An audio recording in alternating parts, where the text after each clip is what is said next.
Welcome to our Christmas video for 2018. My name is Steve Craddy, and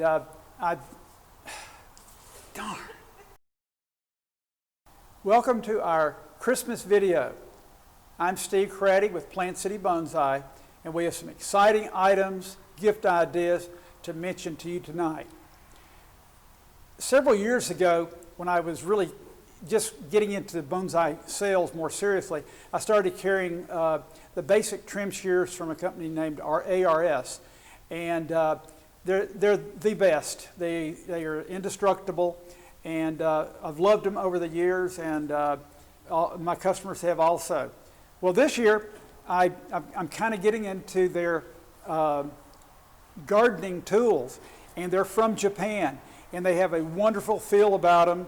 And so I'm hoping to even expand into the gardening tools even more. I want to mention just two or three of these that we have in that are brand new. This is a 4-foot long weeding tool, and I know it's a fantastic asset for my company because there are several areas that you can't crank up a weed eater. You have to do this slowly. You have to do it carefully. And this is a great tool. The metal is a very hard metal. It's very sharp, but doesn't become ineffective after just using it a few times. And the tools that we've already started selling this summer that are just fantastic are the long reach tools. This one is not a long reach. The long reach actually has it to where you can adjust it, say from 6 feet. Some of them go up to 10 feet. It's an unbelievable tool for a one person to avoid using ladders. It's awesome. And I manage a lot of properties now where people have fancy Japanese maples, and I need something that it'll make a clean cut. It may be larger limbs, and so we have this right here that I use just about every day. You can cut a 2-inch thick limb as cleanly as a saw blade. And one more to mention, this is a Japanese gardening hoe. It'd be great for weeding and also just gardening. It has a great feel about it. I'm very excited about this. One of the first tools that I want to mention is this very, very sturdy, it's considered like a topiary shearing tool. I use it for that purpose, but it's very valuable in bonsai. We have so many plants around here that something that shears makes it so much faster to get the job done. And these are very, very tough tools. It's something very user-friendly. Use it all day, never get tired using it. The next tool that I want to speak of, it's actually a series of tools, the saws. Starting with this ARS small tooth saw. I use this one every day. In the fall, I probably did, many tree maintenances, and this tool is just incredibly valuable. It just makes as clean a cut as you can ever get with a saw blade.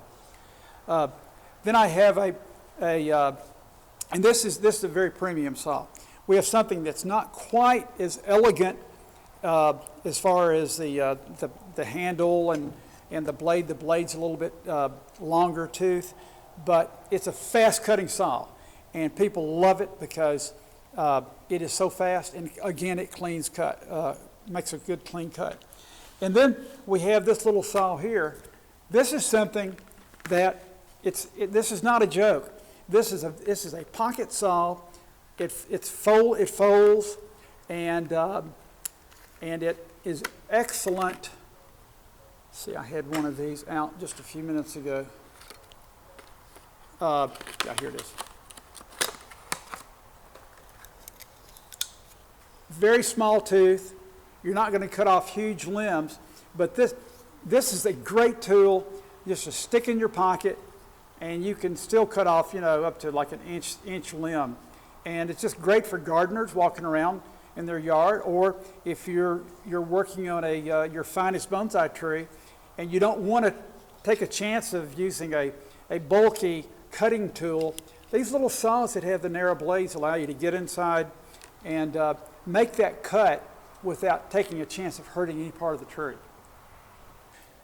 I like to first talk about the basic tools that when somebody's building a set of tools, these are the crucial ones.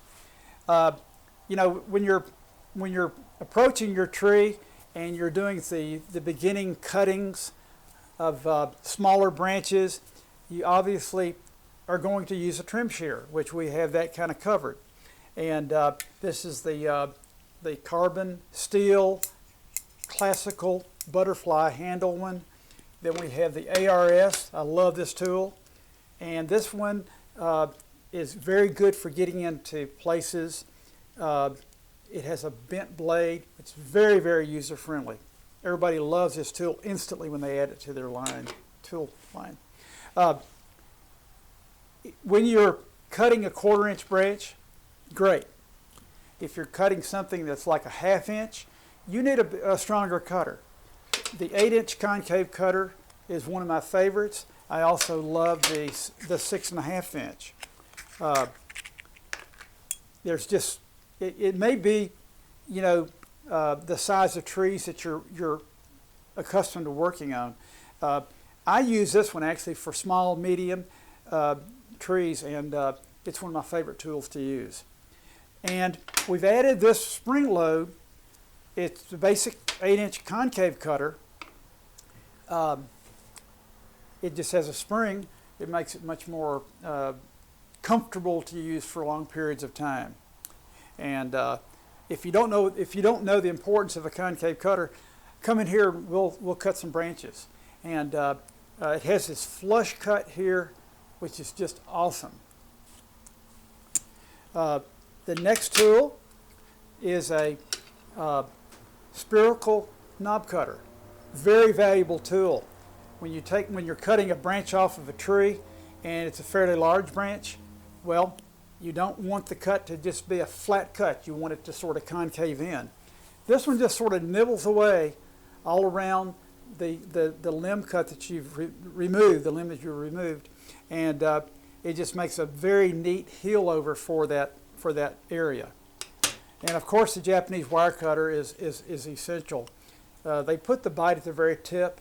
Very, very good, especially if you have a wire and one of your trees is wired. The wire's been there a little too long. It's sort of eaten in a little bit. This bite at the tip enables you to just remove it easily. And the gin tool, multi-purpose. It's a plier. It's also very good for, a lot of people use this when they're first getting into doing gin. Gin is the art of the deadwood. The way the shape of this tool, it sort of comes to a point and kind of an angle where when you are cutting the branch, it actually rolls the bark off. It's amazing. It makes ginning very, very simple in the early stages. And I have to mention number 9. This is the Masakuni tool.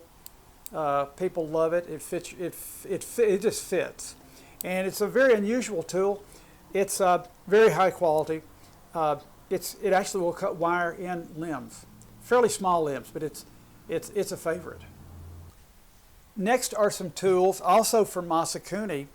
A tweezer, very valuable tool to have, and they build a very sturdy tweezer for you know, a lot of times working on the needlework on pines. In fact, they actually classified their straight tweezer as a pine needle remover, and awesome tool to use.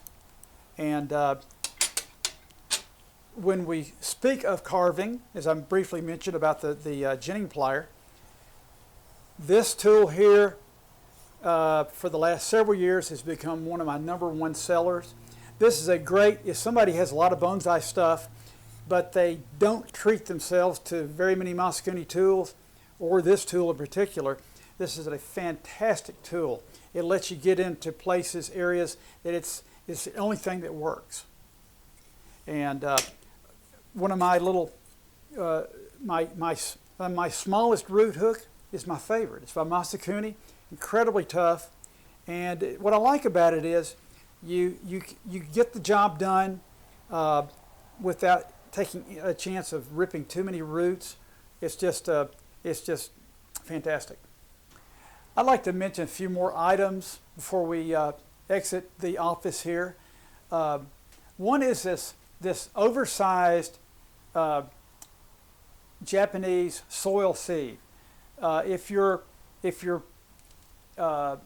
need a particular formulation, a particular size, this is an excellent tool to use to achieve the size of the particles for the soils that you're going for.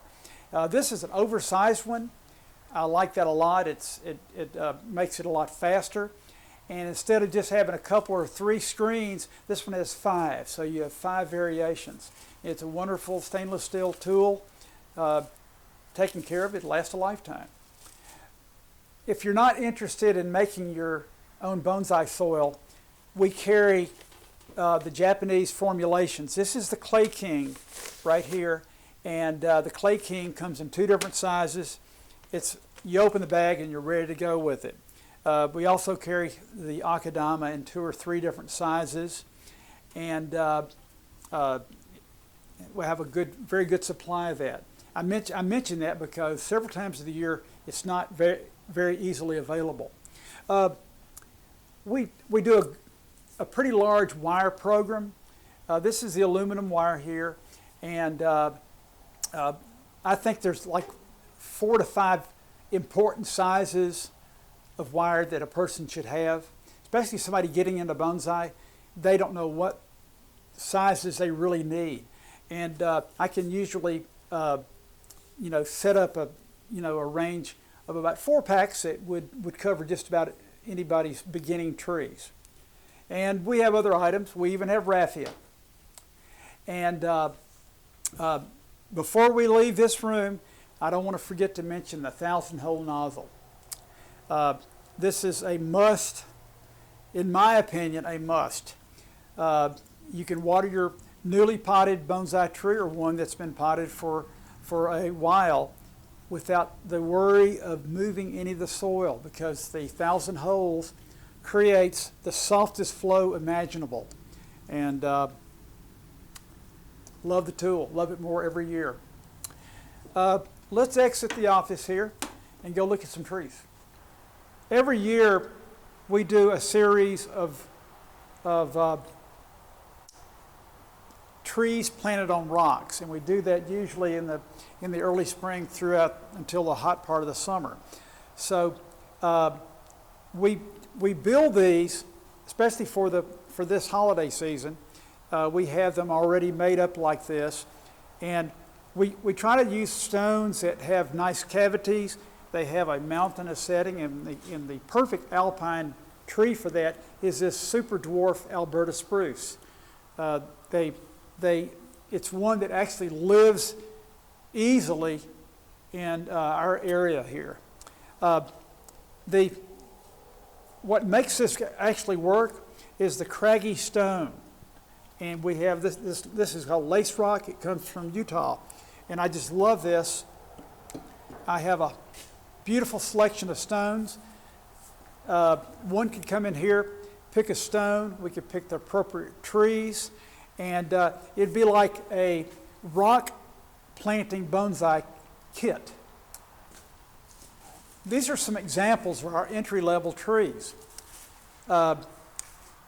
We started this program in the summertime, working on the trees more, wiring some branches, and they've really turned out well.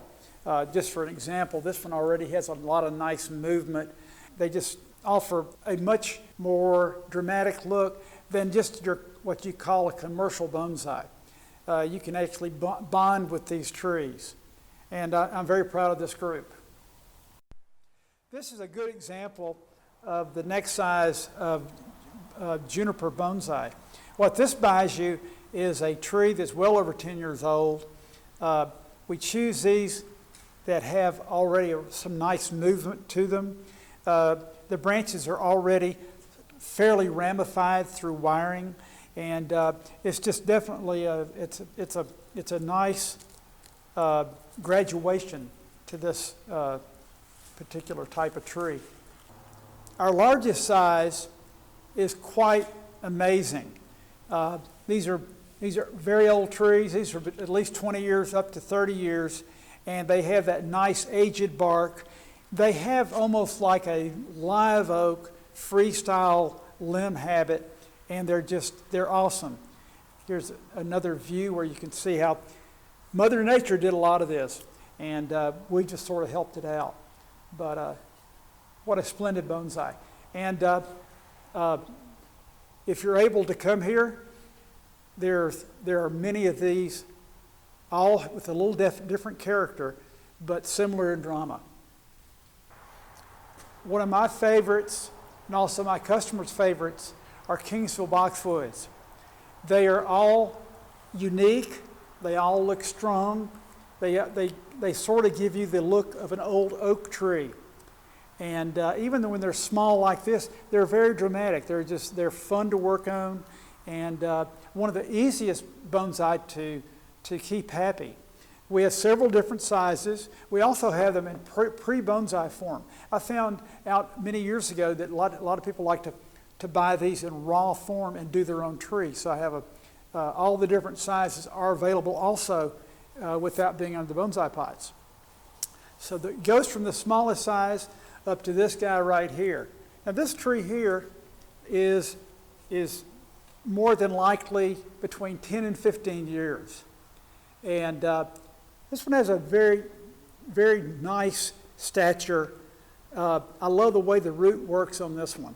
And the branching on these definitely gives you that illusion of a live oak tree. The next size, just a tad larger.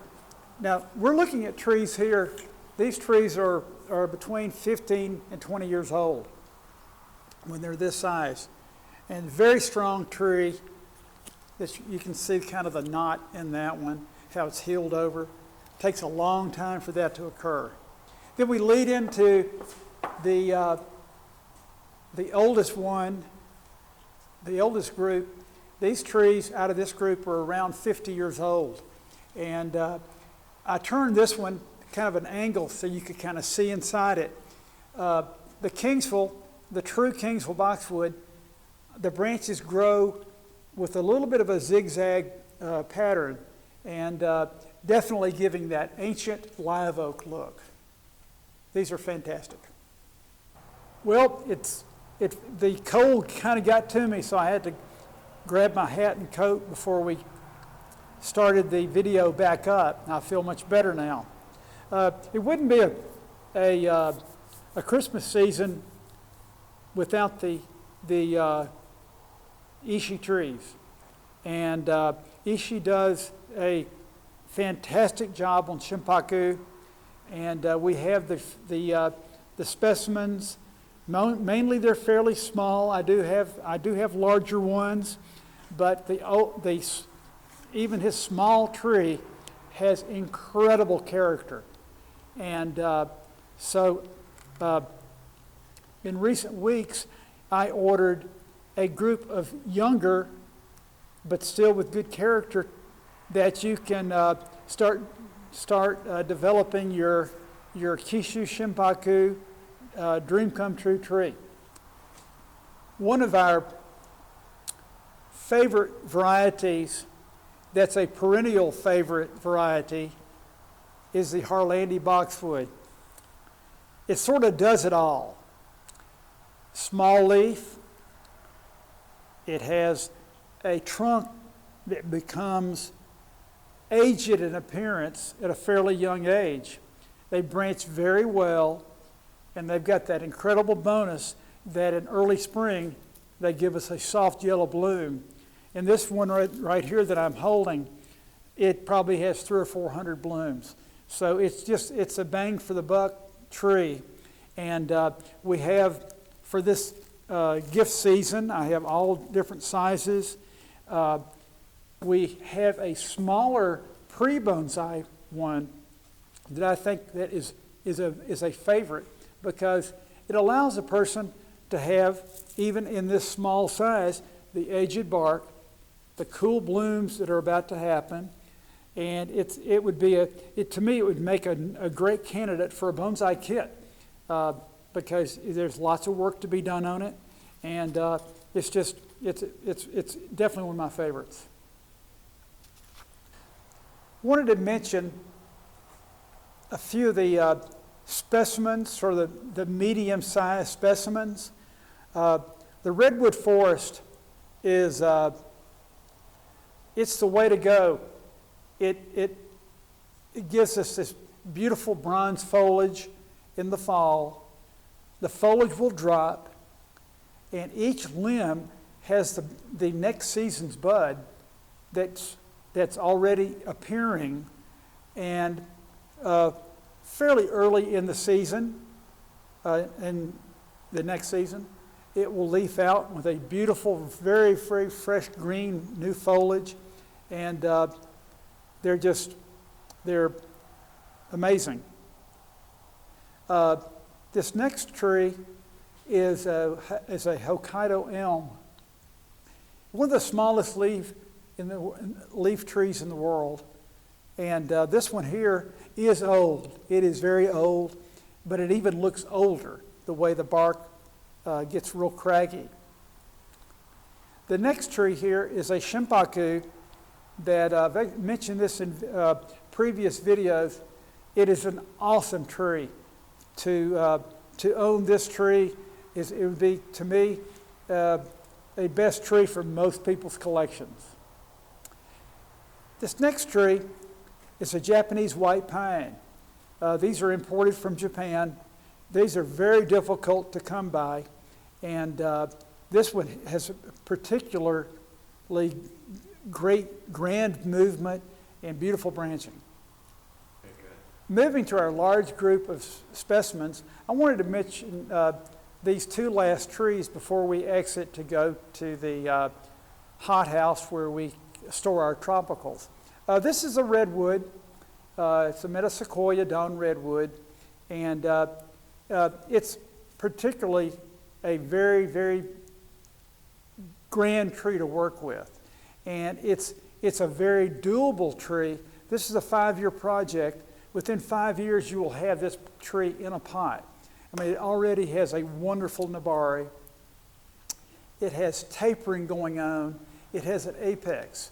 It's like, in very few instances are we this close from a raw piece of material. The next tree is an elm that I have had. This one I've called one of my old friend trees, and I use that term description on trees that I've had for many, many years. And this tree is probably approaching 100 years. It fascinates my customers who come in and admire it. It's very photographed in the summertime. It actually has a whole cavity here where like half of the tree is erased, but it's hardened over to where it's just happy as a lark with that open cavity. And it's a small-leafed elm tree, and gets a lot of admiration, lots of photographs. Now, let's exit to the hothouse where we protect our tropicals, and they're extra nice this season. It's a fact that arboricolas make the foolproof indoor bonsai tree, especially for folks who have lower light. And so I always prepare several of these for the holiday season. And what's great about this group that we've just released is that they're full of the aerial roots, and it just doubles the value look in the bonsai for it to have the aerial roots. Let me just select this one for instance, and it's just so magical. And we've trimmed the leaves several times, and this newest group of foliage is smaller, and that makes it more in scale. So lower light, that's grand. If you have higher light, you increase your choices to at least the different families of ficus. And here's a great example of ficus. It also has the aerial roots, and just an amazing piece. My other favorite indoor is the Olea Europa. They have the perfect size leaf. The trunk is a beautiful silvery color. When they're these are all from the artist Ishii. They have trunk character, some movement, and they're just awesome. They take a little bit more awareness of the weather, of the temperature, and but it's certainly worth the investment in learning how to do that. I wanted to mention one. This one here actually has an aerial root. Just outstanding. Probably one of the few I've ever seen that had an aerial root. Thank you for taking the time to view this video, and thanks to all my customers who have supported me so well this year. Very much appreciated. I look forward to talking to you very soon, or even better, come by the nursery and we'll talk bonsai.